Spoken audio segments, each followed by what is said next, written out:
Ada Eka Nurulita, ada Mila Tinjung, ada Rizka Aulia, dan ada Clara. Kita masuk ke patient condition. Di sini ada beberapa hal yang kami breakdown. Yang pertama ada usia. Usia dari pasien kami adalah 66 tahun. Kemudian ada tinggi badan dan berat badan. Tinggi badannya setinggi 165 cm dan berat badannya 80 kg. Untuk perhitungan BMI yang diharapkan, yang diatur oleh Kementerian Kesehatan Republik Indonesia, yakni untuk perhitungan IMT, ketika seseorang mengalami kegemukan akan di data yang diberikan pada IMT-nya itu sebesar lebih dari 17 kalau nggak salah. Nah, untuk BMI dari pasien yang kami dapatkan ini, yakni sebesar 29,38. Oh, salah. Untuk kegemukan ini, IMT-nya karena lebih dari 23 kg per meter persegi, jadi karena BMI dari pasien sebesar 29,38, maka dapat dipastikan bahwa pasien mengalami kegemukan. Kemudian untuk gula darah puasanya, ini termasuk kriteria yang tinggi, yakni sebesar 180 mg per desiliter. Untuk kadar hemoglobinnya sebesar 7,5%. Di sini sudah dapat diindikasikan bahwa pasien mengalami diabetes. Untuk keluhan sendiri, ada keluhan yang telah kita pelajari kemarin, yakni terdapat kebas pada tangan, kemudian ada kesemutan yang sampai mengalami rasa panas seperti terbakar. Kemudian untuk gula darah sewaktunya, yakni sebesar 250 mg per desiliter, diindikasikan termasuk tinggi. Kemudian ada tekanan darahnya sebesar 140 per 90 mm Hg, ini termasuk normal untuk kategori lansia. Kemudian untuk kolesterol total sebesar 180 mg per desiliter. Kemudian ada indikator asam uratnya sebesar 8,4 mg per desiliter, ini termasuk tinggi. Kemudian untuk serum kreatinin dari pasien sebesar 1,8 mg per desiliter, termasuk tinggi karena dimungkinkan terjadinya kerusakan pada glomerulus pada ginjal. Kemudian ada BUN atau blood urea nitrogen sebesar 16 mg per desiliter. Untuk diagnosis dari pasien yang kita dapat kali ini adalah neuropatik diabetik.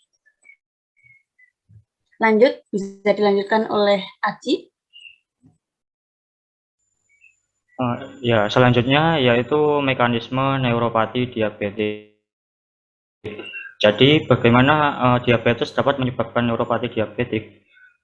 Sebelumnya, karena kami membahas tentang diabetes tipe 2, jadi akan saya jelaskan tentang bagaimana diabetes tipe 2 akan menyebabkan neuropati diabetik. Jadi yang pertama, kelebihan glukosa akan menyebabkan terjadinya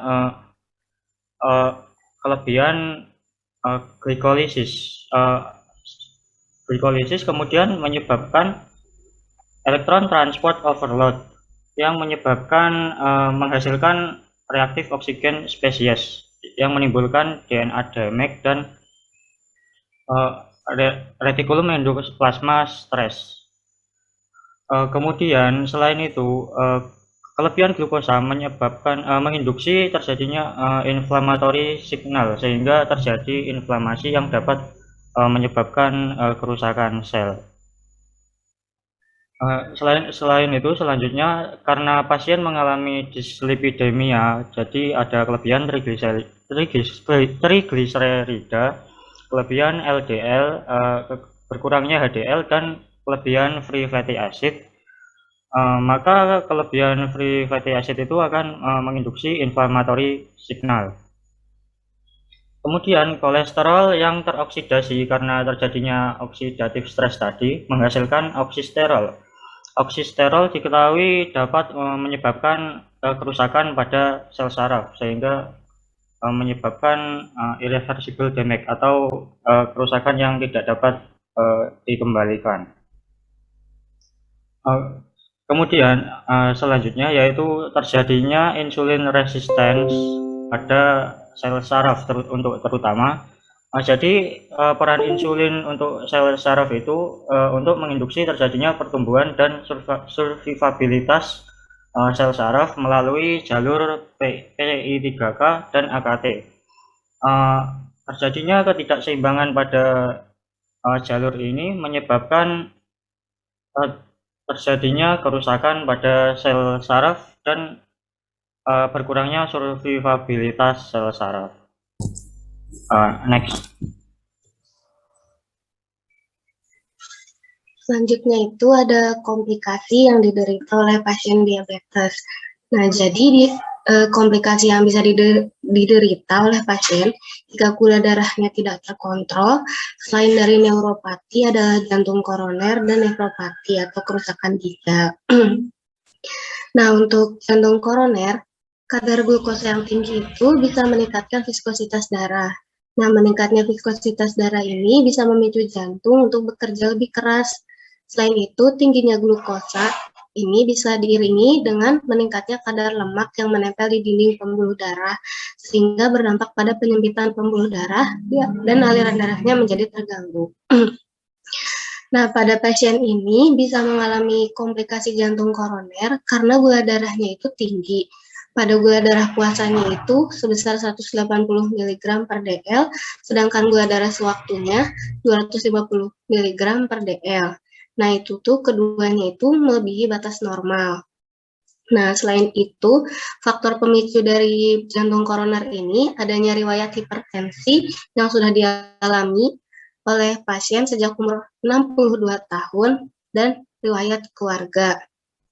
Kemudian komplikasi yang kedua itu ada nefropati atau kerusakan ginjal. Nah, kerusakan ginjal ini bisa terjadi karena kadar glukosa yang tinggi bisa menyebabkan terjadinya glikolisasi protein membran basalis, sehingga selaput membrannya itu bisa mengalami penebalan dan terjadi juga penumpukan zat serupa dengan glikoprotein.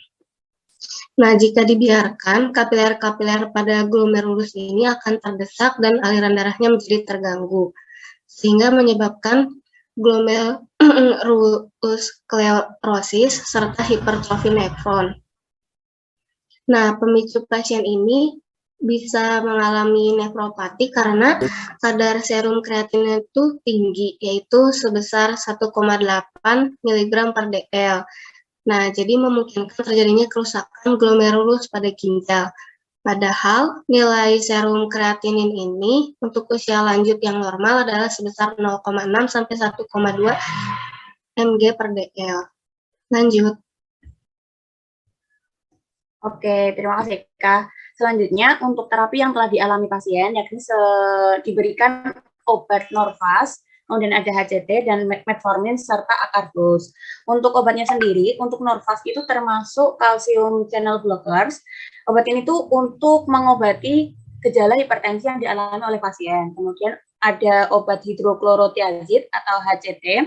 Ini obat diuretik yang sering digunakan untuk menangani tekanan darah tinggi dan pembengkakan karena penimbunan cairan. Jadi karena tadi pasien mengalami tekanan darah yang cukup tinggi, meskipun masih di ambang normal, tapi dapat dikatakan itu cukup tinggi untuk pasien lansia, maka penggunaan obat HCT ini diperlukan untuk menurunkan tekanan darah dari pasien. Kemudian untuk obat metformin sendiri merupakan obat yang digunakan sebagai lini pertama dalam pengobatan diabetes mellitus, utamanya pada tipe 2. Kemudian untuk tambahan info, metformin sendiri itu digunakan untuk pasien yang mengalami kelebihan berat badan. Karena kita tadi udah bahas di bagian IMT bahwa pasien yang kita jadikan studi kasus kali ini mengalami kelebihan berat badan, maka diharapkan menggunakan metformin. Kemudian untuk penggunaan Acarbose sendiri merupakan obat untuk menurunkan kadar gula darah pada penderita diabetes tipe 2.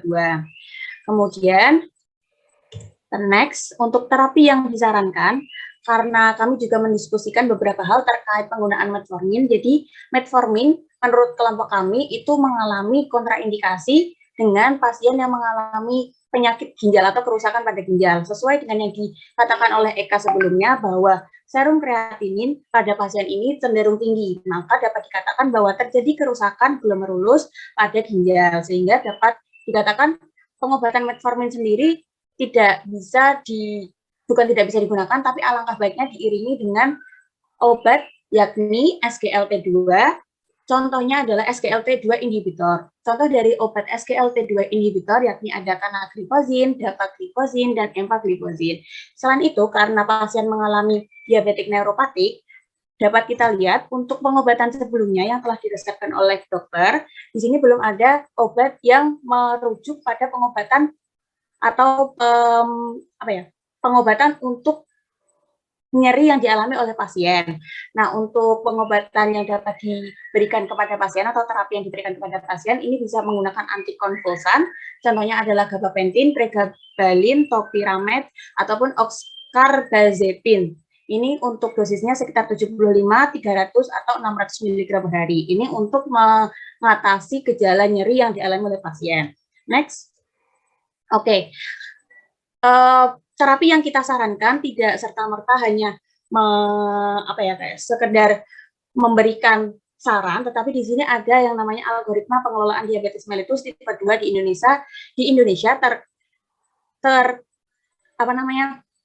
algoritma pengelolaan DM tipe 2 di Indonesia berdasarkan konsensus Perkeni 2015. Di sini ada keterangan bahwa ketika pasien mengalami atau mendapatkan hasil lab HbA1c, HbA1c itu lebih besar sama dengan 7,5%. Tadi kan pasiennya HbA1c-nya itu sekitar 7,5, maka dapat digunakan penggunaan atau kombinasi dua obat, yakni ada kita memilih penghambat SGLT2. Oke, next. Nah, untuk mekanisme kerja dari obat SGLT2 sendiri, sebenarnya di sini belum merujuk kepada pengobatan SGLT2, tetapi di sini kami akan menjelaskan terkait mekanisme kerja dari SGLT2 sendiri. Jadi di tubuh kita itu ada 6 macam SGLT, tetapi yang paling menonjol adalah SGLT2 dan SGLT1. Untuk kinerja SGLT1 dan SGLT2 ada di ginjal. Di sini dapat kita lihat ada tubulus proximus maksimal. Kemudian ketika kita mengalami kerusakan pada glomerulus, artinya glukosa yang masuk ke dalam ginjal ini akan cenderung banyak. Jadi diharapkan dari SGLT2 sendiri, apabila nanti kadar glukosa dalam darahnya itu sedikit, maka diharapkan SGLT2 akan mereabsorpsi sekitar 90%, dan SGLT1 akan mengabsorpsi sekitar 10%. Namun, pada nyatanya untuk pasien diabetes mellitus, diharapkan SGLT2 itu dihambat kinerjanya dikarenakan supaya lebih banyak glukosa yang dikeluarkan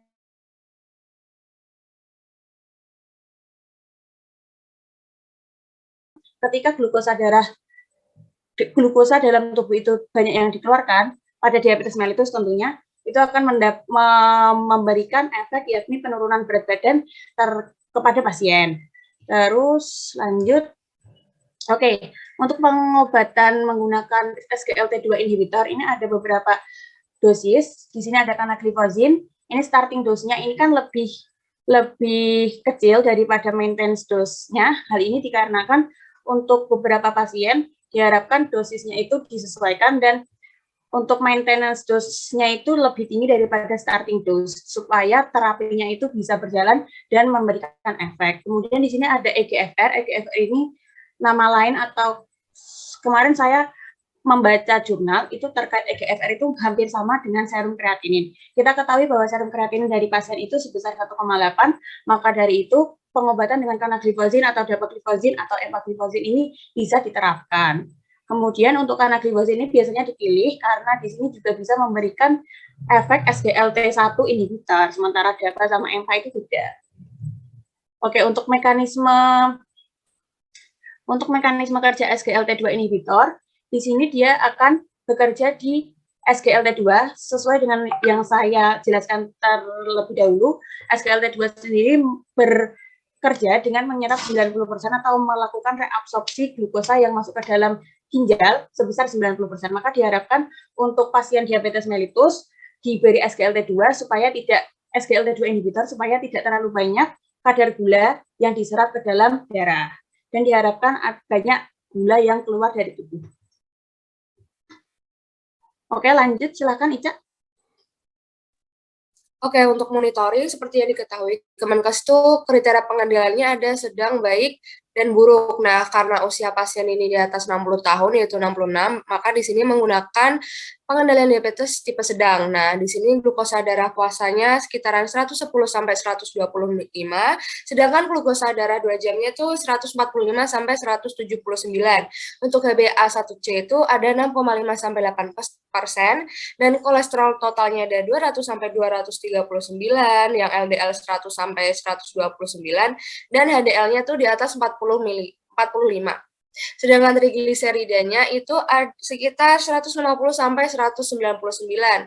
Untuk EMT-nya sekitar 23 sampai 25 dan terakhir untuk tekanan darahnya sekitar 130 sampai 140 atau 80 sampai 90.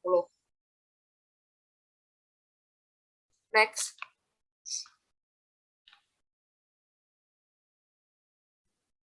Nah, selanjutnya ada saran untuk menjalankan ibadah puasa, yaitu terapi non-farmakologi. Yang pertama yaitu harus makan atau mengkonsumsi karbohidrat kompleks seperti gandum, oat, beras merah, sayur, dan buah-buahan dengan kulit, yaitu untuk agar kulit dan makanan dicerna dan diserap lebih lambat. Demikian dapat menjaga rasa kenyang lebih lama dan memberikan sumber energi yang lebih panjang. Kemudian waktu makan sahur dapat mungkin didekatkan dengan waktu subuh, diakhirkan. Kemudian boleh mengkonsumsi karbohidrat sederhana dalam jumlah yang tidak berlebih seperti buah-buahan. Kemudian hindari makanan yang berlemak seperti makanan yang digoreng. Terus hindari konsumsi gula asli seperti gula pasir, gula aren, gula jawa, gula kelapa, dan lain-lain. Kemudian untuk proporsi makanan, untuk sahur dan berbuka adalah 40%, kemudian untuk sahur 50%, untuk berbuka 10%, yaitu makanan pembuka atau takjil yaitu 40%, kemudian makanan utama setelah maghrib, dan 10% untuk malam hari setelah tarawih. Next.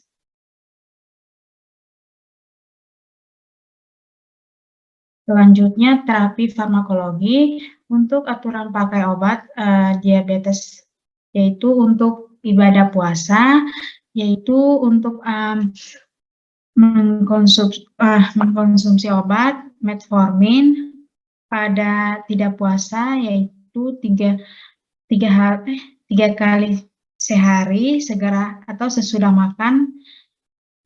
Kemudian pada puasa 3 kali sehari sesudah makan, sahur, atau sesudah buka puasa.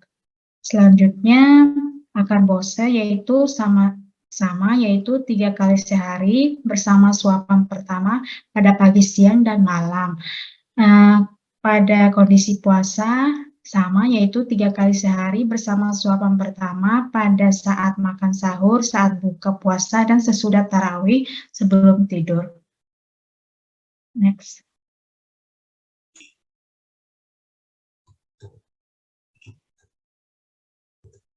Oke, mungkin itu dulu dari presentasi kelompok 2B. Terima kasih telah memberikan perhatian.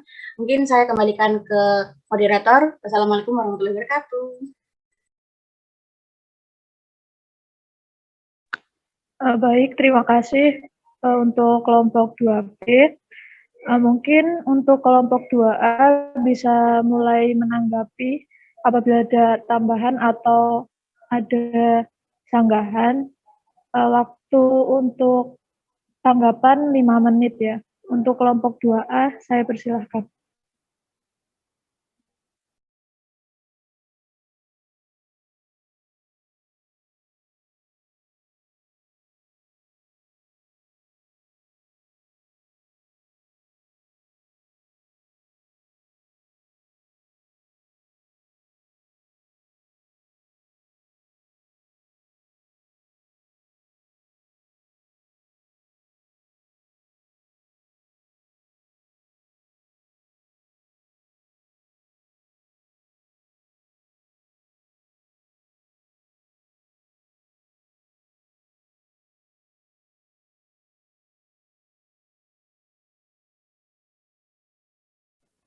Mbak Tunjung bisa di stop share dulu mungkin.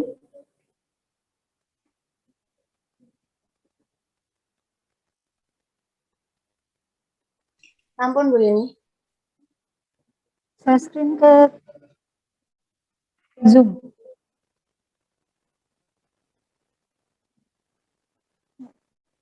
Karena waktunya hanya 5 menit.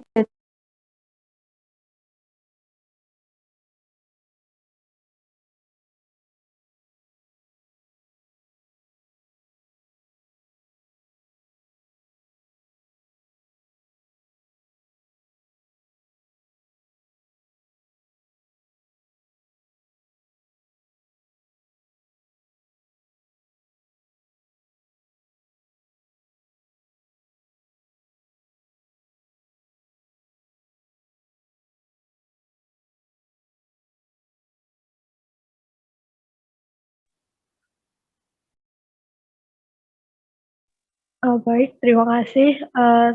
Saya dari kelompok 2 akan menambahkan beberapa mengenai kasus di diabetes ini. Mungkin langsung ke strategi terapi. Untuk strategi terapi, diri kami menambahkan, jadi ada 2 strategi, ada non-farmakologis sama farmakologis. Untuk yang non-farmakologis itu bisa dilakukan dengan cara diet rendah garam. Dia itu mengkonsumsi kurang dari sama dengan 2,4 gram natrium atau 6 gram. Nah, kemudian ada olahraga secara teratur dan menerapkan pola diet rendah lemak dan gula. Kemudian yang farmakologis di sini kami menyarankan untuk menggunakan obat-obat hipoglikemik oral dan bisa juga menggunakan insulin bagi penderita diabetes mellitus yang memiliki indikasi. Nah, untuk farmakologis di sini kami menggunakan Captropil tablet 26 mg yang diminum 1 kali per hari. Nah, Captropil sendiri ini kami pilih sebagai obat antihipertensi golongan angiotensin converting enzyme inhibitor yang dia itu merupakan pilihan yang bisa digunakan untuk diabetes mellitus tipe 2 dengan hipertensi. Kemudian untuk yang diabetes mellitus itu kami mengusulkan metformin dan juga yang dikombinasikan dengan sulfonylurea.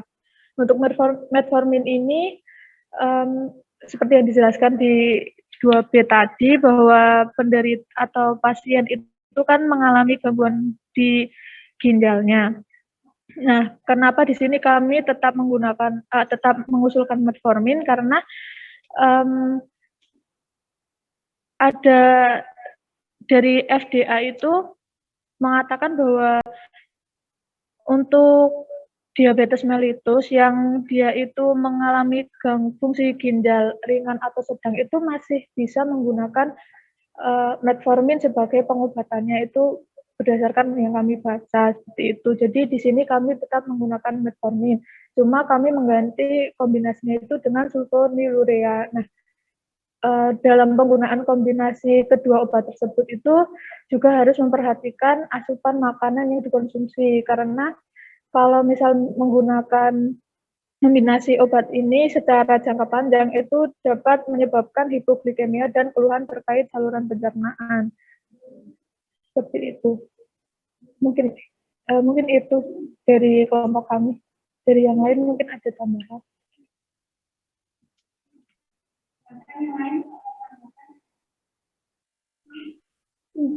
Menambahkan di ujian monitoring.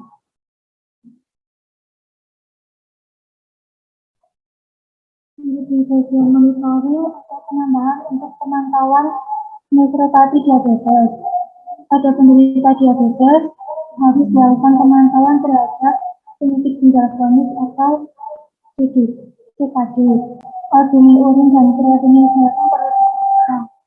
Diagnosis penyakit ginjal kronis ditetapkan apabila ACR lebih dari 2 mg per milimol atau 30 mikrogram per miligram kreatinin, atau EGFR-nya kurang dari 60 mili per menit, yang dilakukan 2-3 kali pemeriksaan dalam waktu 3 bulan.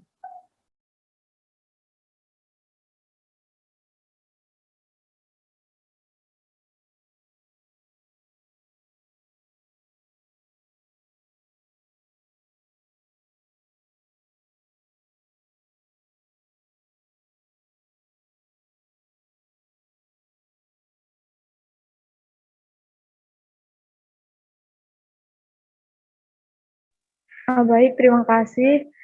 Mungkin itu tambahan dari kelompok 2A. Mungkin buat teman-teman yang ingin bertanya, bisa yang di Zoom bisa raise hand, yang di kelas mungkin bisa angkat tangan. Untuk waktu diskusi 10 menit. Dimulai dari sekarang.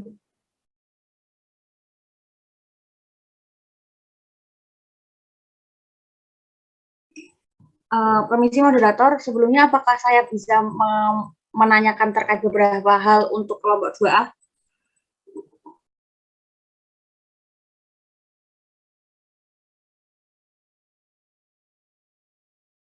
Halo? Oke.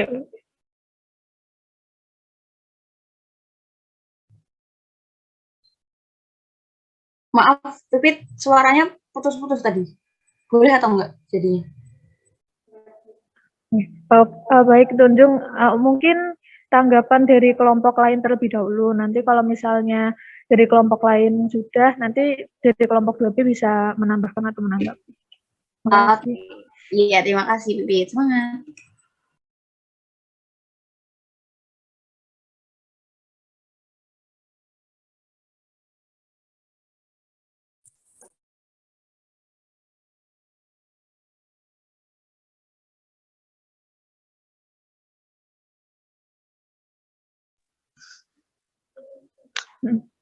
Oke, mungkin Franciscus Andre ada pertanyaan atau tanggapan? Baik, terima kasih. Saya Andre NIM 027 mau tanya tadi ke kelompok Tunjung itu. Tadi kan dibilang karena pasiennya ada riwayat penyakit ginjal itu, makanya disaranin obatnya itu pakai SGLT inhibitor itu kan ya. Maaf tadi tuh kenapa ya kalau pakai SGLT inhibitor tuh lebih bagus daripada metformin tadi, sama kan tadi SGLT inhibitor kan target aksi obatnya tuh kan di ginjal, itu bukannya malah memperberat fungsi ginjalnya ya? Itu pertanyaannya itu. Sama satu lagi, kenapa kan direkomendasinya pakai SGLT ya? Itu kenapa nggak dimasukin ke terapi farmakologisnya tadi ya, gitu?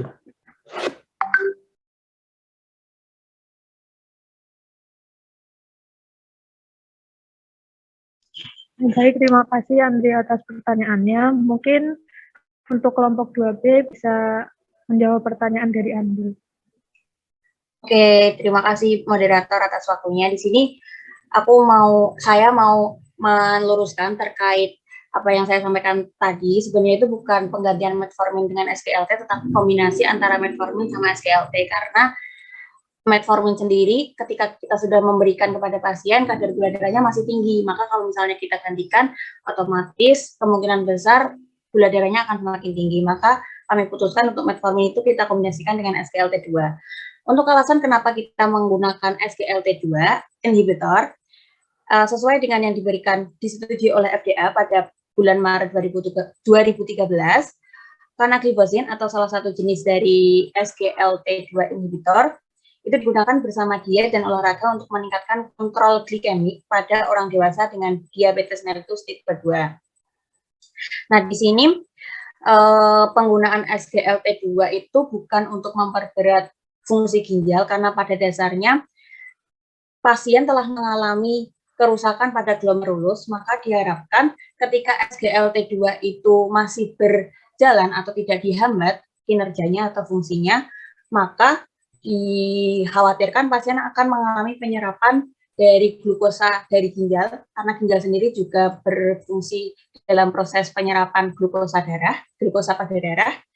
Maka apabila tetap tidak digunakan SGLT2 inhibitor, maka kinerja dari SGLT2 itu kan tetap jalan tuh. Maka dari itu pasien akan mengalami peningkatan kadar gula darah yang notabene bahwa pasien itu sudah mengalami kadar gula darah yang cukup tinggi. Maka dari itu, untuk statement bahwa ginjal itu akan mengalami kerja yang berlebih apabila penggunaan SGLT2 inhibitor, mungkin saya kurang setuju akan hal tersebut, karena pada dasarnya concern kita untuk pengobatan di sini adalah untuk mengurangi kadar gula darah pada pasien, gitu Andre. Terus kayaknya ada satu lagi deh. Oh ya, untuk alasan mengapa tidak masukkan ke terapi farmakologis, karena untuk pertanyaan yang terakhir itu, terapi farmakologis itu digunakan ketika saat pasien puasa, karena pertanyaan nomor 5 itu kan saat puasa. Nah, karena kita nangkepnya juga pengobatan yang telah dialami pasien, bukan pengobatan yang disarankan oleh kita, maka dari itu kita cuma menggarisbawahi atau membahas terkait penggunaan metformin sama penggunaan akar dos yang telah disampaikan oleh Clara tadi. Oke, mungkin itu dulu dari saya. Andre, apakah ada tanggapan?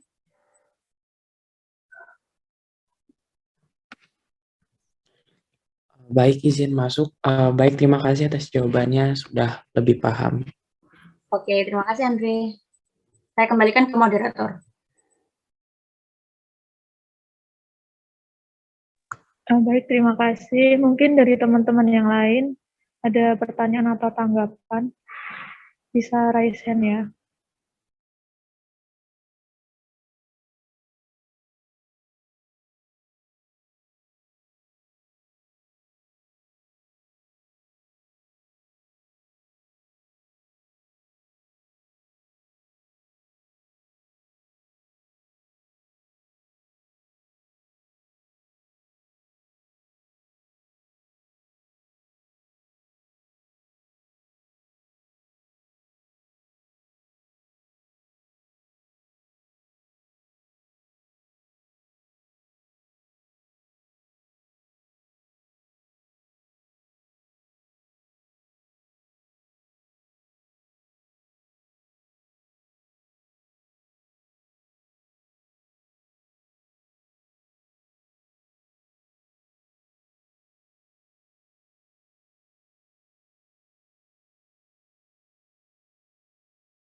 Buat teman-teman yang mungkin masih ada pertanyaan atau tanggapan, bisa raise hand atau bisa juga komen di chat ya.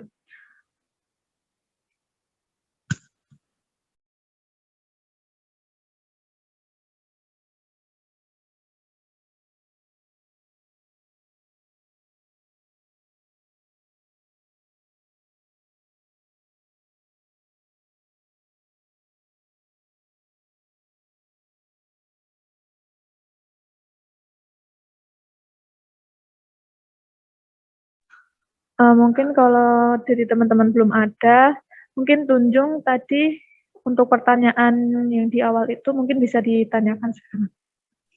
Oke, terima kasih moderator atas waktunya. Di sini saya ingin menanyakan terkait penggunaan sulfonylurea. Karena setahu saya untuk penggunaan sulfonylurea itu penggunaannya monoterapi, alias penggunaannya tidak bisa digabungkan antara metformin dan sulfonylurea. Mohon tanggapannya. Terima kasih.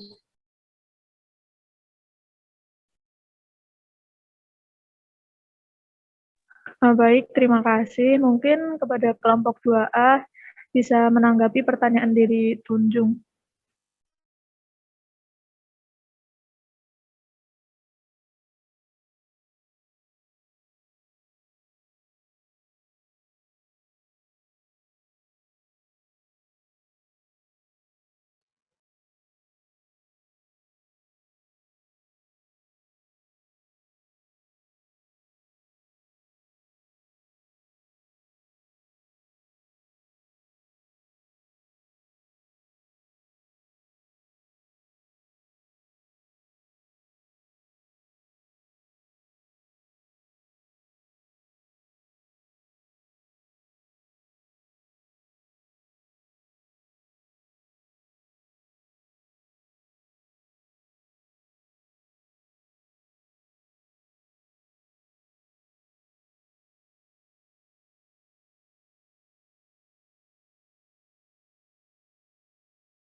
Baik, saya izin masuk untuk menanggapi dari pertanyaan Tunjung ya. Kenapa kok kami mengambil metformin dikombinasi dengan sulfonylurea?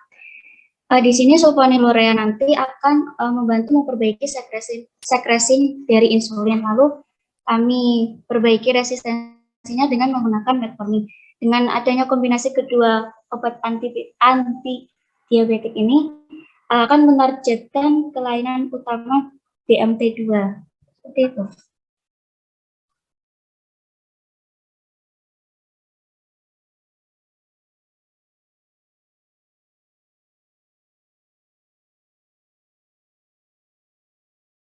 Oke, terima kasih atas jawabannya. Izin menanggapi. Oke, di sini saya nangkepnya jawaban dari teman-teman adalah untuk mensekresikan insulin si sulfonilureanya. Nah, dari data manakah teman-teman mengatakan, bukan mengatakan ya, tahu kadar insulin dari pasien tersebut tinggi atau rendah?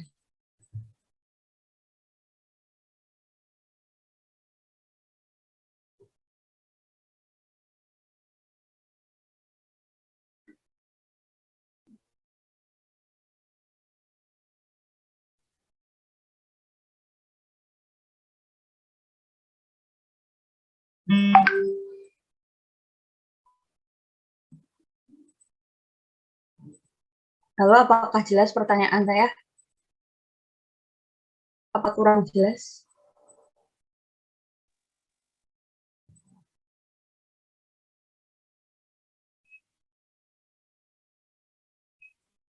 Ya, sudah diterima dengan jelas, Mbak Tunjung. Pertanyaannya sebentar baru didiskusikan. Ya, Bu, terima kasih.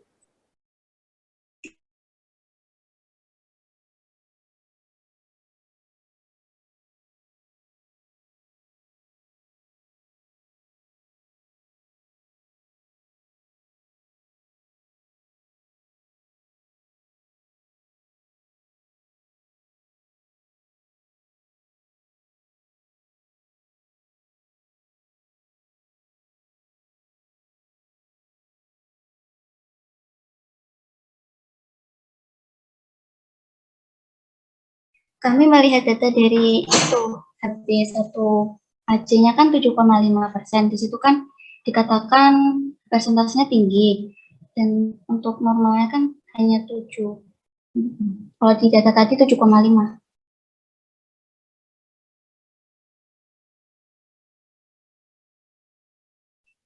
Apakah jelas? Oke, berarti dari HbA1c-nya ya? Iya. Oke, terima kasih. Oke, bisa saya terima. Terima kasih atas jawabannya, teman-teman. Baik, terima kasih kepada kelompok 2 dan juga yang sudah menanggapi dari pertanyaan Tunjung.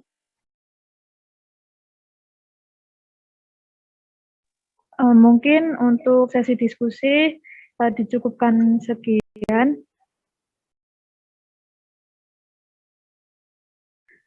Mungkin kepada Bu Yeni, apabila ada tanggapan, saya persilahkan.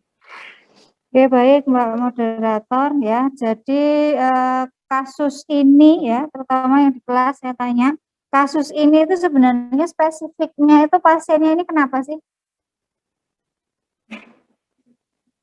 Tadi yang dijelaskan. Kenapa? Ayo salah satu menjawab dengan jelas, jangan kesek-kesek di belakang, saya nggak dengar. Ayo, yang di luar kelompok 2, tadi sudah mendengar 2 presentasi, ya. Ya, silakan. Gimana? Kasus ini itu sebenarnya apa sih poinnya? Apa yang bisa ditangkap dari kasus ini?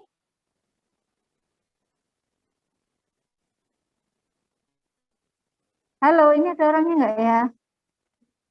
Ya, sudah 2 kali presentasi, sudah dijelaskan, sudah ada diskusi. Ayo, apa yang bisa kalian tangkap? Ya, silahkan sebutkan nama, jelaskan ini pasiennya kenapa.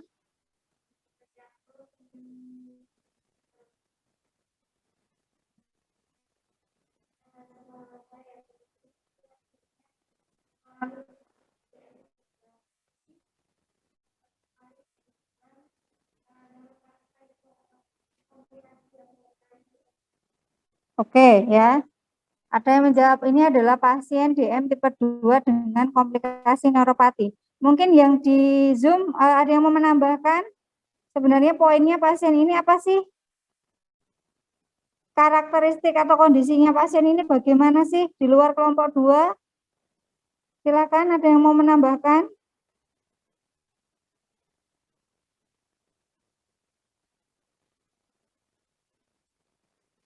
Halo, ini ada orangnya enggak di sini?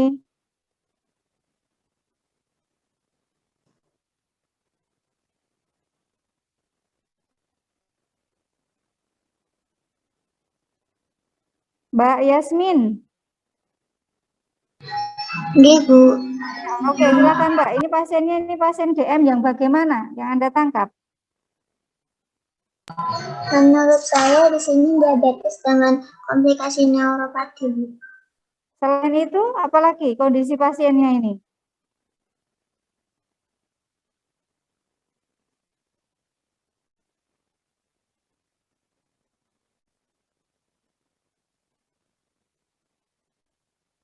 Adakah kondisi lain? Ya, silakan. Mbak siapa? Ya, Mariam.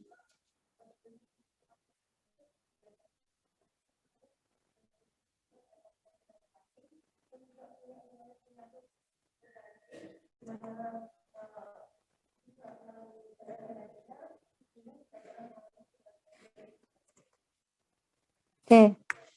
Ya. Terima kasih ya dari teman-teman.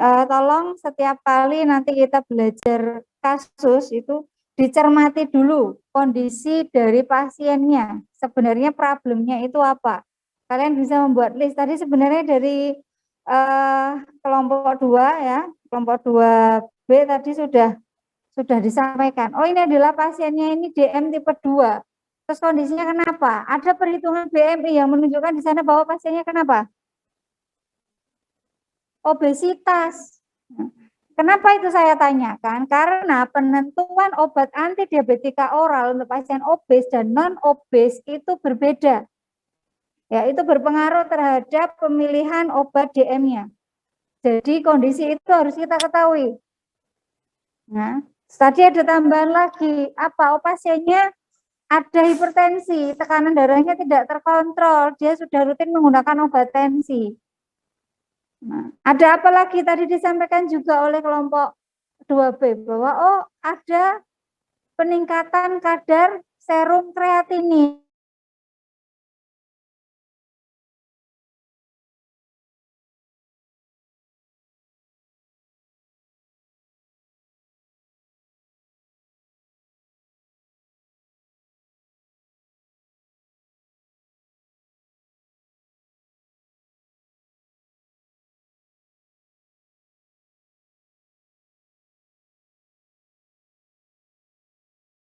Mbak Tunjung apa?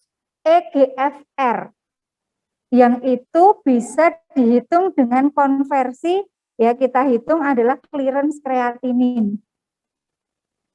Dari mana cara ngitungnya? Nanti ada rumus yang akan dijelaskan pada saat kalian membahas tentang CKD. Tapi dasar datanya salah satunya adalah data serum kreatinin.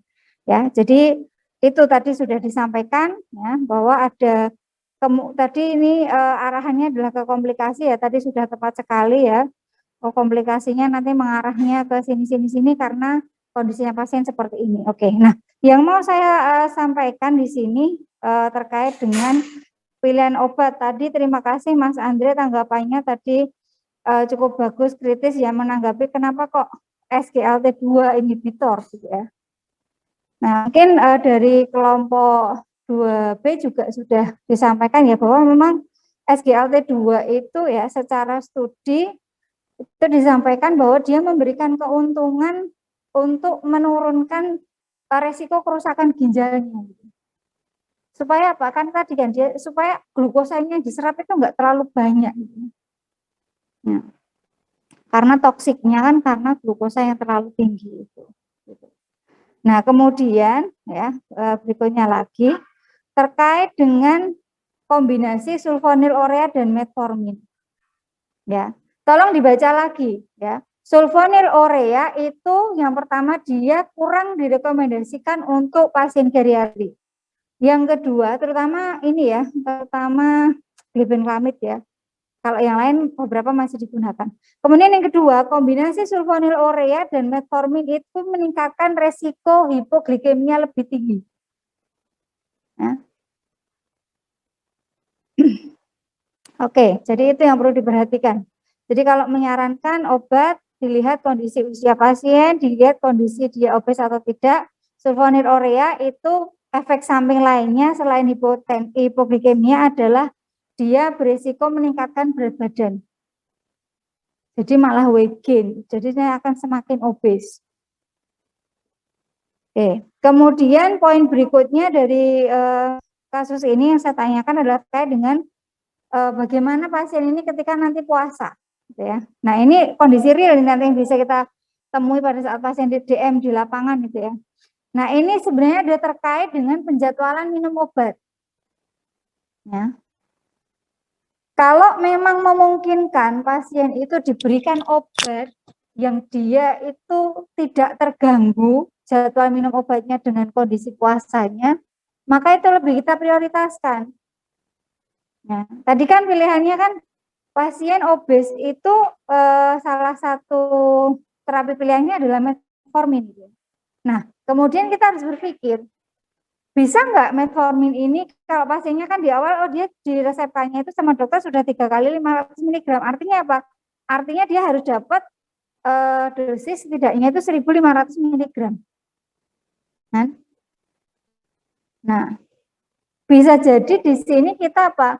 Merekomendasikan bentuk sediaan lain ataupun potensi lain ya yang memungkinkan nanti tetap pakainya metformin, tetapi kita lakukan modifikasi. Nah, itu boleh kita sarankan. Misalnya apa? Ada metformin itu bentuk sediaan adalah extended release. Ya, di mana dia tidak harus sering digunakan. Ya, dia cukup digunakan 1 atau 2 kali, tapi efeknya bertahan. Ya, sudah belajar ya extended release ya, sustained release ya. Oke, nah itu. Nah, itu adalah sesuatu yang bisa dimodifikasi oleh farmasi ya. Menyarankan jadwal minum obat, menyarankan mungkin bentuk sediaan lain yang lebih memungkinkan gitu ya. Selama itu kita tidak kemudian tiba-tiba langsung mengganti obat karena itu adalah ranahnya dokter. Nah, kita boleh menyarankan kayak tadi di kelompok 2B, oh sebaiknya mungkin bisa dikombinasikan dengan SGLT2 misalnya. Nah, itu masuk ke rekomendasi, jadi tidak masalah. Itu ya poinnya dari kasus ini. Mungkin ada yang mau ditanyakan dari kelas A atau kelas B, silahkan sebelum kita lanjut. Tolong yang kelompok A lain bisa lebih fokus ya untuk menyimak presentasi dari teman-temannya supaya bisa menangkap sebenarnya poinnya dari ini apa gitu ya. Karena kalau diskusi ini tidak hidup, maka wawasan kalian nggak akan bertambah. Ya taunya ya secara teori aja. Padahal pada saat diskusi itu adalah kesempatan untuk menggali informasi sebanyak-banyaknya. Kalian kan kalau ditanya atau kalian bertanya, otomatis kan nanti kan akan ada yang mencarikan. Ya gitu. Oke, terima kasih untuk kelompok 2. Ya, saya kembalikan ke moderator untuk bisa melanjutkan untuk presentasi di kelompok 1. Silakan. Baik, terima kasih Bu Yeni. Mungkin langsung saja kepada kelompok 1B bisa memulai presentasinya. Untuk presentasi 15 menit dimulai dari sekarang. Saya persilahkan. Oke, terima kasih moderator. Maaf sebelumnya, ini saya belum bisa untuk share screen.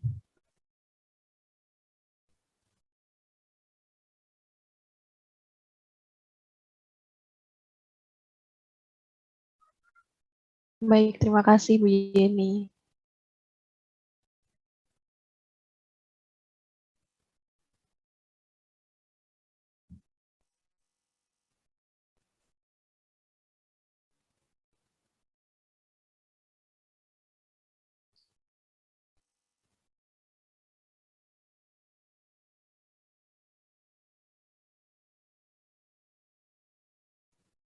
Assalamualaikum warahmatullahi wabarakatuh.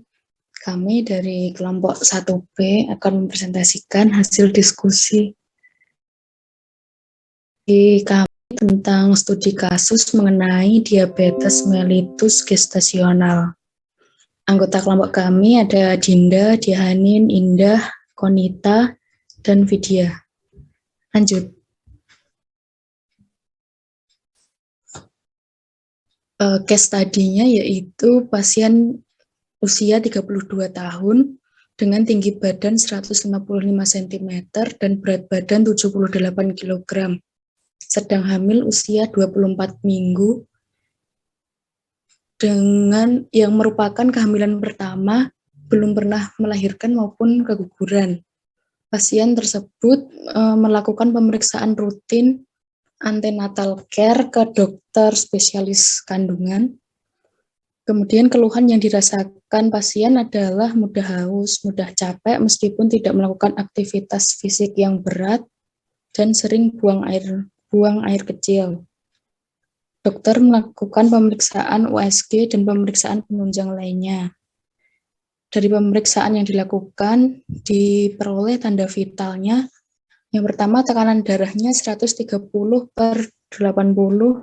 mg per desiliter.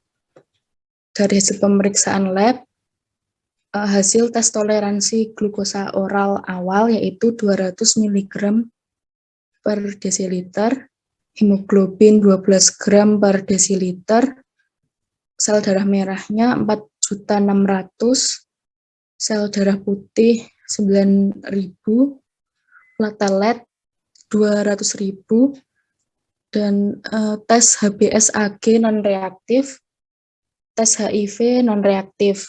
Dari hasil urin analisis, diketahui berat jenis urinnya 1,05, berwarna kuning, pH urinnya 5, negatif protein, positif glukosa, dan negatif mengandung keton.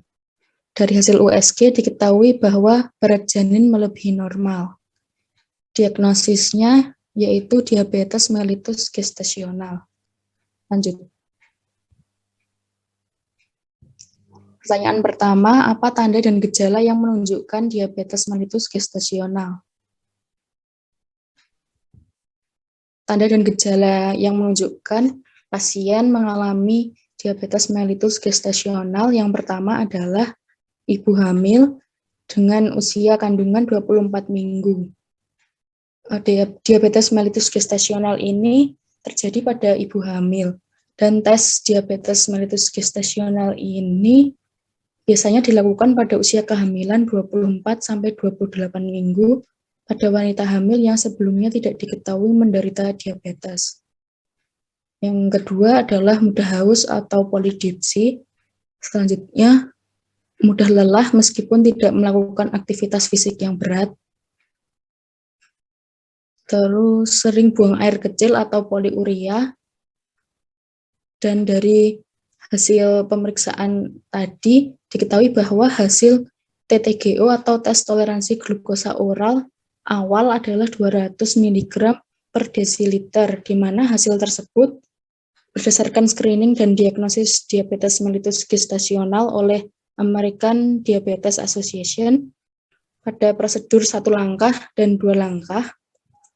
Hasil TTGO awal tersebut menunjukkan hasil yang melebihi kriteria yang telah ditetapkan. Yang terakhir adalah hasil urin analisis menunjukkan adanya glukosa. Lanjut.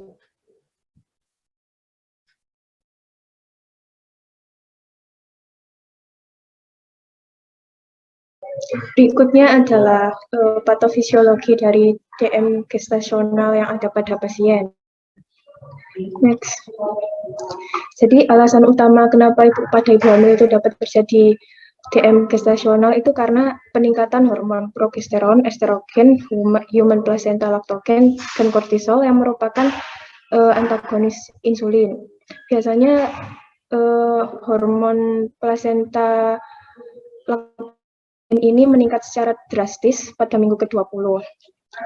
Kemudian keempat hormon tersebut itu memiliki efek yang berlawanan dari insulin, sehingga menyebabkan glukosa itu mampu meningkat secara substansial.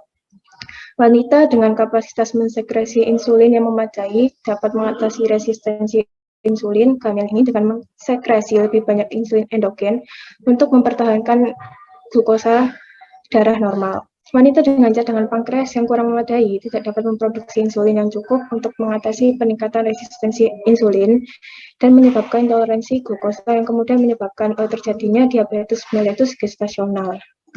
Next.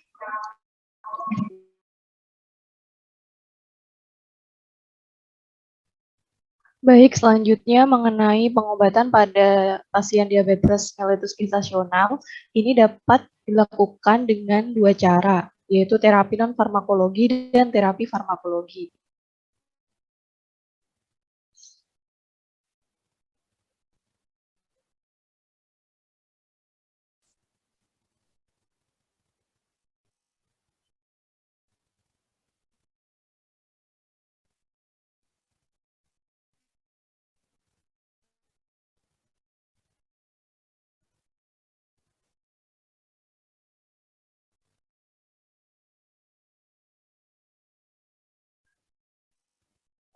Baik, sebentar. Mohon maaf.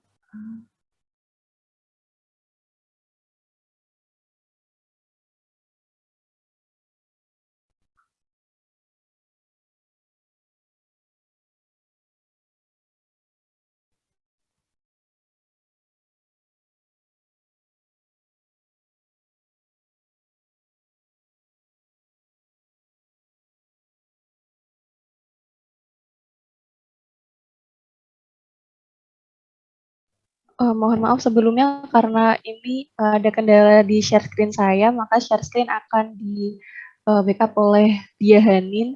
Mohon ini tolong Bu Yeni untuk memberi akses ke Dia Hanin, Bu, untuk share screen. Silakan. Baik, terima kasih Bu Yeni.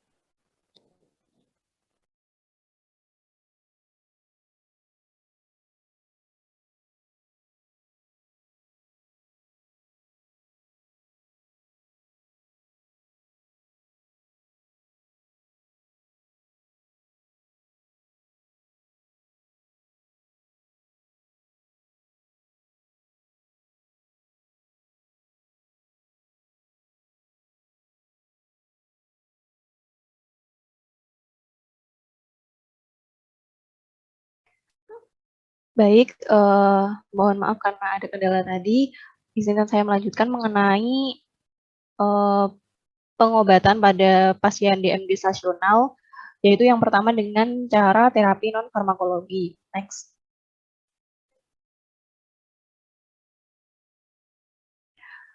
Jadi yang pertama itu melakukan diet atau medical nutrition therapy. Dianjurkan kepada pasien untuk mengonsumsi buah, sayuran, kacang-kacangan, dan biji-bijian. Membatasi konsumsi makanan dan minuman yang mengandung lemak jenuh dan gula tinggi. Kemudian yang kedua ada monitoring kadar glukosa darah atau self-monitoring of blood glucose. Yang ketiga ada manajemen berat badan, yakni peningkatan berat badan 7 kg atau 18 kg jika IMT-nya kurang dari 18,5 kg per meter persegi. Untuk wanita obesitas, kenaikan berat badan tidak boleh melebihi 11,4 kg. Yang keempat ada aktivitas fisik, yaitu dilakukan dengan intensitas sedang 150 menit per minggu. Intervensi olahraga yang dianjurkan bagi penderita diabetes mellitus ini sebagai pencegahan diabetes mellitus adalah tipe olahraga aerobik, low impact, dan rhythmis, seperti berenang, jogging, bersepeda, dan senam. Intensitas olahraga yang dilakukan selama kehamilan harus terkontrol dan sesuai aturan yang berlaku sesuai dengan peraturan ahli di bidang obstetrik yang telah disepakati. Olahraga yang terlalu berlebihan dan berkepanjangan akan dapat menyebabkan hipoglikemia. Olahraga dan latihan fisik seperti senam, jogging, dan aerobik memiliki efek menurunkan resistensi insulin dengan cara memicu adaptasi lokal dalam otot-otot, terutama peningkatan dalam aktivitas beberapa enzim oksidatif.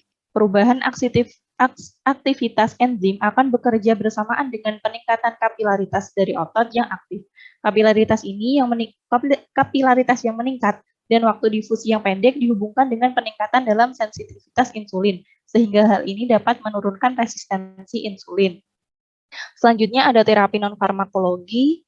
Yang pertama dengan pemberian insulin untuk first line terapinya. Jenis insulin ini bervariasi berdasarkan seberapa cepat insulin bekerja, waktu kerja maksimal dan durasi kerja insulin dalam tubuh. Terdapat dua jenis insulin basal, yaitu insulin intermediate acting atau kerja sedang dan insulin long acting atau kerja panjang. Untuk menyerupai mekanisme tubuh pasien sehat dalam melepaskan insulin, insulin bolus atau insulin short acting atau rapid acting yang kerja cepat harus diberikan untuk mencegah peningkatan kadar glukosa darah setelah makan.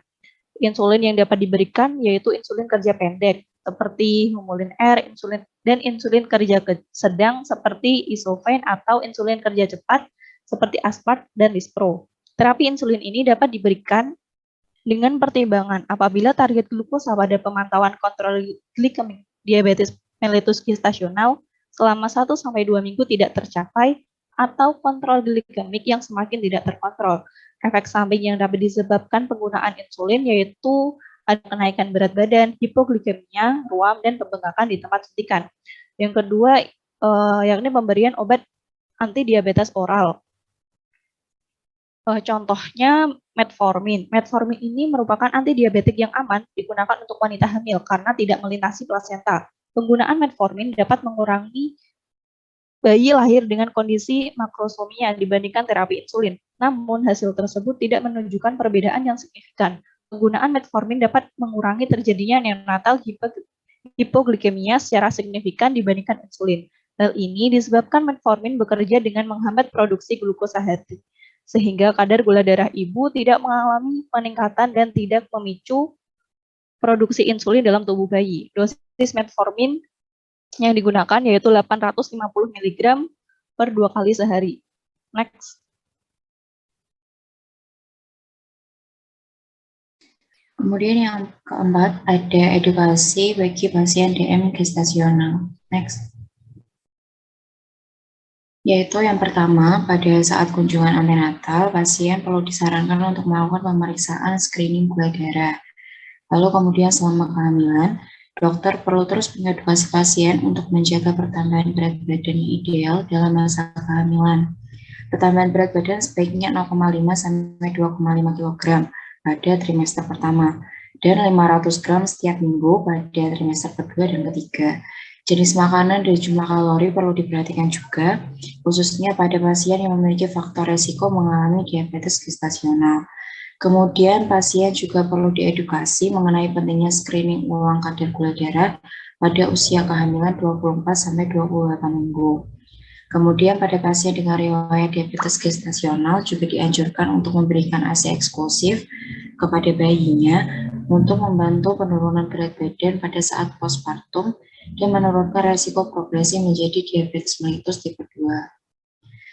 Sekian presentasi dari kelompok 1B, saya kembalikan kepada moderator. Baik, terima kasih kepada kelompok 1B yang telah mempresentasikan hasil diskusinya. Mungkin kepada kelompok 1A bisa mulai menanggapi, untuk waktu menanggapi 5 menit dari sekarang.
Oke, jadi kami dari kelompok 2 ingin menambahkan sedikit tadi dari pemaparan yang sudah dipaparkan oleh kelompok 2B.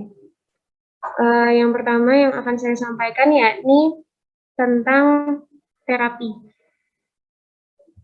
Tadi disebutkan ada aktivitas fisik yang direkomendasikan untuk ibu hamil atau ibu diabetes mellitus gestasional. Namun, latihan fisik ini kontraindikasi dengan keadaan yang menyertai ibu seperti gangguan hemodinamik terkait kardiovaskular, abnormalitas restriktif paru-paru, inkompetensi serviks. Demikian pula aktivitas fisik yang dapat dihentikan jika timbul keadaan yang membahayakan untuk ibu maupun janin. Kemudian, tadi juga sudah disampaikan panjang oleh Adinda tadi, saya ingin menambahkan di bagian terapi nutrisi medis. Nah, rekomendasi pengaturan gizi pada ibu diabetes mellitus gestasional pada usia kehamilan 24 minggu atau pada trimester kedua, yakni sebesar 25 sampai 30 kilokalori per kilogram ditambah 250 kilokalori. Kemudian, bila kadar glukosa darah meningkat di atas ambang normal pada asupan total kalori yang direkomendasikan, maka 3 kali porsi makan yang lazim pagi, siang, malam dapat diubah frekuensinya menjadi 4 sampai 6 kali per hari. Dengan bisa ditambah suplementasi gizi seperti vitamin C, vitamin E, vitamin D, zat besi, selenium, dan omega 3. Seperti itu. Dari kelompok 2 yang lain ada yang mau menambahkan?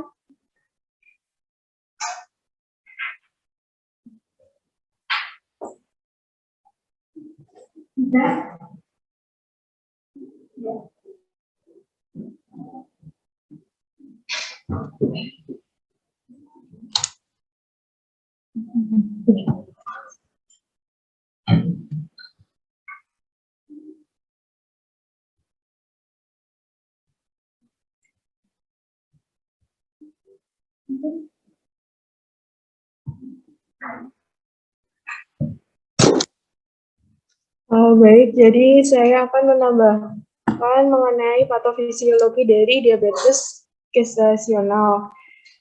Tadi yang telah disebutkan bahwa adanya peningkatan sekresi hormon kehamilan seperti HPL, progesteron, dan estrogen itu tuh mengakibatkan resistensi insulin. Nah, insulin tadi itu dibutuhkan glukosa untuk membantu proses penyerapan yang disimpan di dalam hati dan dalam bentuk glikogen. Namun karena terjadi perubahan metabolik, hal tersebut menyebabkan insulin ibu hamil tidak optimal yang menyebabkan kadar gula dalam darah menjadi tinggi. Perubahan metaboliknya itu tuh tadi ada hormon-hormon kehamilan. Nah, kemudian ada hubungan fetomaternal dengan sensitivitas insulin, di mana resistensi insulin tadi mengakibatkan sel-sel ibu menggunakan energi selain glukosa seperti asam lemak bebas, glukosa maternal itu tuh juga selanjutnya akan tinggi. Nah, karena penggunaan asam lemak bebas ini kan mengakibatkan resistensi insulin.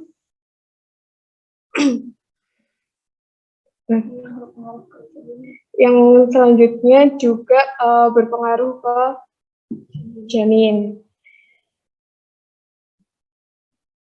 Nah, tadi kan resistensi insulin, kemudian ada hiperglikemia. Nah, di janin itu tuh glukosanya itu tuh bakal ditransfer ke janin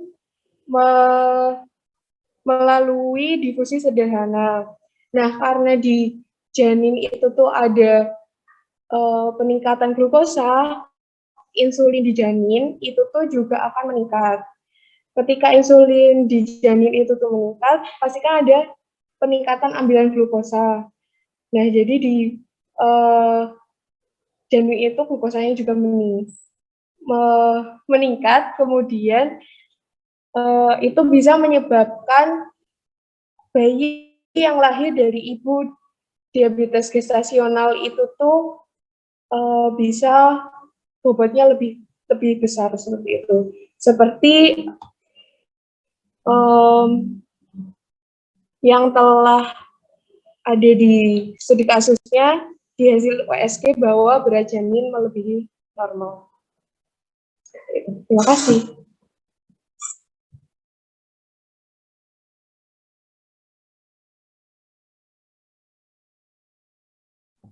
Baik, saya akan menambahkan di edukasi tentang diabetes gestasional. Ini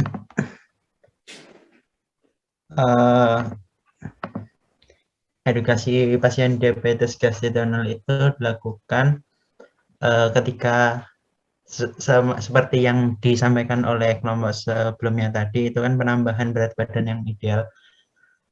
Selama kehamilan perlu terus mengedukasi pasien untuk menjaga pertambahan berat badan yang ideal dalam masa kehamilan. Nah, pertambahan berat badan itu sebaiknya setengah sampai 2,5 kilo pada trimester pertama dan 500 gram setiap minggunya.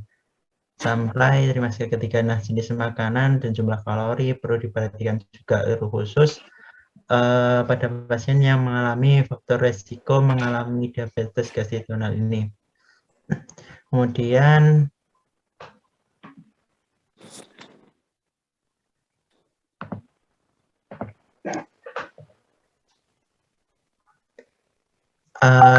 pengedukasian tentang apa itu edukasi dasar kepada pasien.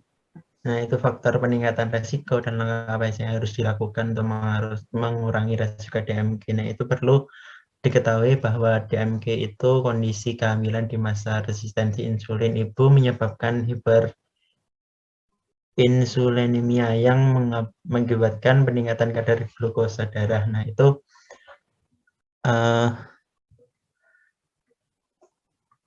ini berbeda dengan diabetes mellitus tipe 1 dan tipe 2 karena berkembang selama kehamilan dan sembuh setelah kelahiran. Mungkin itu yang tambahan dari edukasi diabetes gestasional. Mungkin dari teman-teman yang lain menambahkan.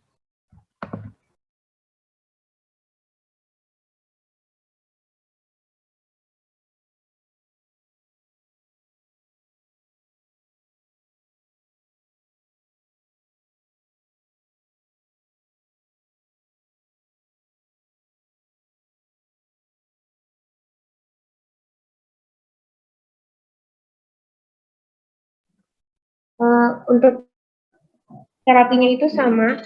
Kita untuk terapi lini pertama itu menggunakan insulin, kemudian metformin itu dipertimbangkan juga terapi nutrisi medis dan aktivitas fisik yang tadi aku sebutkan itu sama 2 minggu itu tidak mencapai target kadar glukosa darah yang sudah ditargetkan tadi. Kalau tadi kan ibunya sedang trimester kedua, kalau misal di trimester ketiga masih belum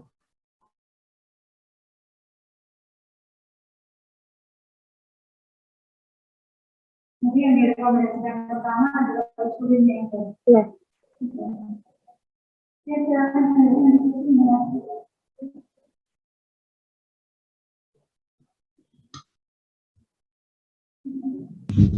Baik, terima kasih kepada kelompok 1A atas tanggapannya. Untuk selanjutnya ada sesi diskusi bagi teman-teman yang ada di Zoom maupun di kelas. Mungkin kalau misal ada pertanyaan, bisa langsung ditanyakan, bisa raise hand atau bisa chat bisa ketik di kolom chat. Silahkan teman-teman yang mungkin ada pertanyaan.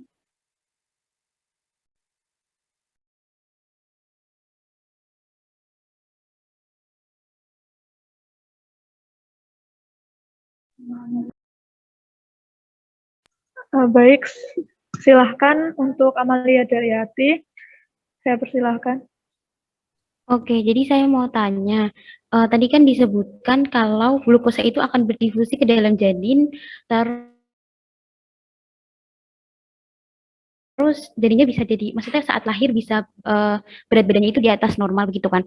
Nah, apakah berat badan di atas normal itu juga diabetes gitu loh? Maksudnya kalau misalnya tidak ditangani itu, apakah jadinya juga nanti lahirnya diabetes atau tidak begitu? Itu pertanyaan awalnya, mungkin kalau bisa ditanggapi langsung, jadi nanti bisa nyambung ke pertanyaan selanjutnya.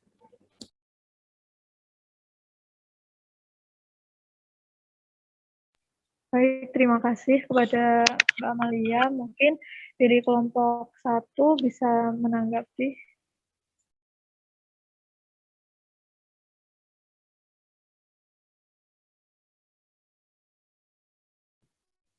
Oke, mungkin bisa ditampung terlebih dahulu ya. Bisa lanjut ke pertanyaan selanjutnya. Pak Ika, mungkin jadi bertanya. Oke, terima kasih sebelumnya moderator. Di sini saya mau tanya terkait terapi farmakologi. Tadi kan disebutkan kalau untuk terapi farmakologi anti diabetes secara oral, yang di kelompok 1 tadi menyebutkan metformin, glimepirid, sama glibenclamid. Nah, yang saya ketahui untuk glimepirid itu tidak dianjurkan untuk terapi pada ibu hamil. Nah, tapi kok yang di kelompok 1 itu dianjurkan. Jadi yang benar itu seperti apa ya? Mohon penjelasannya dari kelompok 1. Baik, terima kasih kepada Ika atas pertanyaannya. Mungkin bisa ditampung terlebih dahulu. Buat teman-teman mungkin ada yang mau tanya lagi, bisa raise hand atau bisa ketik di kolom chat.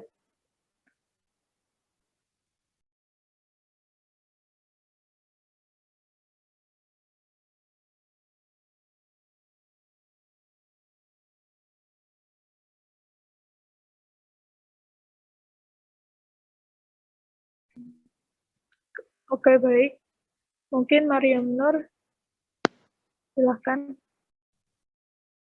Baik, terima kasih atas kesempatannya. Saya Mariam Nur, NIM 32 IDN.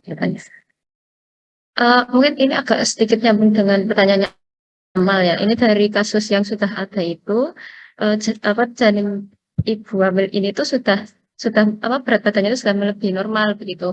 Nah, apakah bisa dengan terapi apa, atau apakah bisa berat janin ini jadi kembali normal gitu loh ketika saat kelahiran, sebelum ya saat lahir itu berat badannya kembali normal, itu apakah bisa? Ya, seperti itu. Terima kasih. Baik, terima kasih Mariam atas pertanyaannya.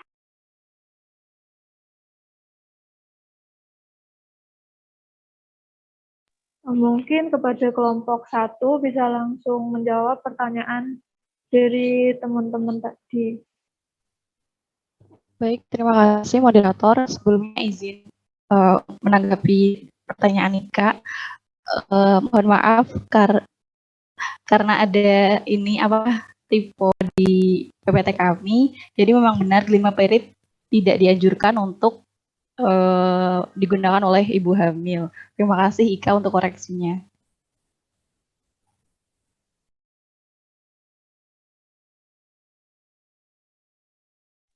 Baik, terima kasih Dinda atas jawabannya. Mungkin bisa lanjut ke pertanyaan selanjutnya. Mungkin bisa mulai dijawab.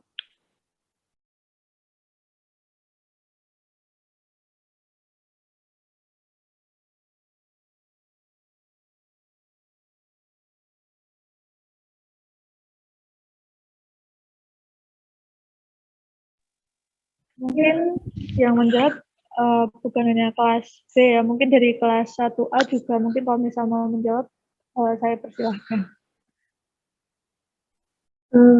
Izin menjawab, Fatimahus NIM 24. Jadi mungkin tadi ditanyakan tentang efek apa sih yang akan ditimbulkan dari DMD ini.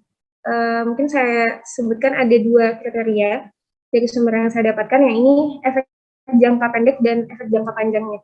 Untuk yang efek jangka pendek itu, bayi bisa mengalami hipoglikemia neonatal, terus bisa hiperbilirubinemia neonatal, LGA, atau janinnya beratnya lebih atau makrosomia, terus ada distosia bahu dan perawatan intensif perinatal. Untuk jangka panjangnya itu bisa menyebabkan bayi obesitas, diabetes mellitus tipe 2, hipertensi.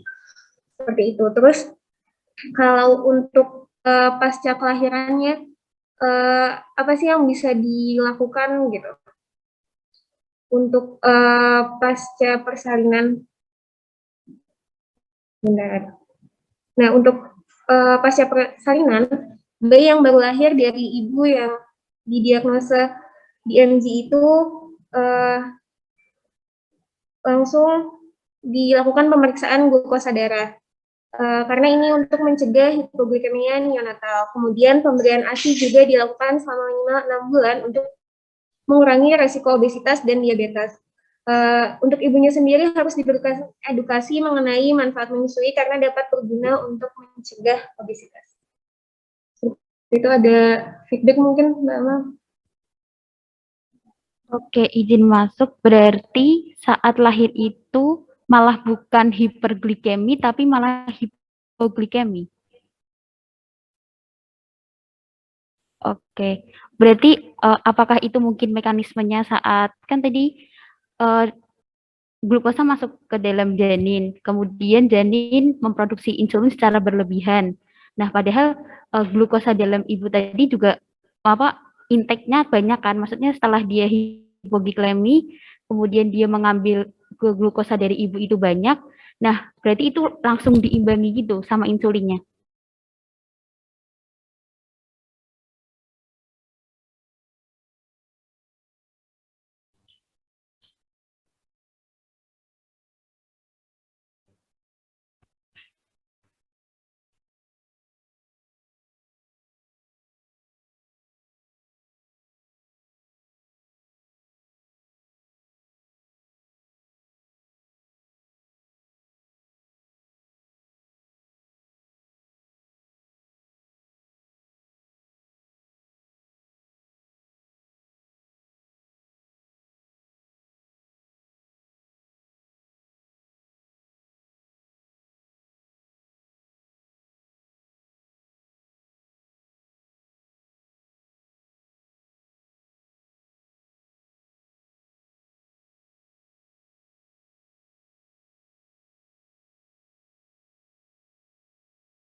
Baik, mungkin sambil menunggu tanggapan untuk Amal, dari kelompok 1A atau kelompok 1B bisa menjawab pertanyaan dari Mariam terlebih dahulu.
Oke, jadi dari sumber yang saya dapatkan itu, bayi besar cenderung mengalami hiperinsulinemia.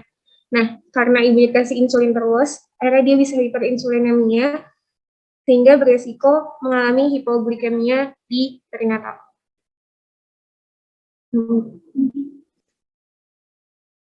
Jadi saya langsung melanjutkan ya dari pertanyaan Mbak Amalia ya. Kenapa kok bayi yang dilahirkan dari ibu yang mengalami DM gestasional itu setelah lahir dia justru berisiko mengalami hipoglikemia bukan hiperglikemia ya. Tadi mungkin sudah disampaikan Mbak Fatimah tapi saya lengkapi ya. Jadi memang pada saat bayi itu di dalam kandungan ya, ketika si ibu ini dia mengalami hiperglikemia, kan glukosanya juga masuk ke janin melalui plasenta. Maka si bayi ini juga pankreasnya itu akan dipicu untuk dia memproduksi insulin karena mengenali bahwa glukosanya tinggi. Nah, dalam kondisi seperti itu gitu ya, itu akan terjadi terus dan pada saat dia dilahirkan dia kondisinya kadar insulinnya tinggi. Nah, padahal si bayi ini kan dia sudah tidak dapat lagi asupan glukosa melalui plasenta tadi ya. Dia sudah normal gitu ya glukosanya. Nah, tentunya ketika kadar insulinnya itu terlalu tinggi, otomatis dengan asupan glukosa dia yang sudah berubah ya, sudah tidak tinggi lagi, otomatis kan akan membuat kadar glukosanya itu menjadi turun. Gitu. Dan kalau misalnya tadi ya salah satu resikonya juga kalau bayinya itu dia dilahirkan dari ibu yang DMG, ada potensi juga kemungkinan nanti dia akan bisa kena DM juga ya, karena ketika insulin itu dipacu terus ya lama-lama kan bisa dikatakan kalau bisa dol gitu, dipacu terus tinggi terus kan dia levelnya itu kemudian dia lama-lama kan jatuh turun dia. Pada saat seperti itu kan pankreasnya jadi dia nggak bisa memproduksi insulin.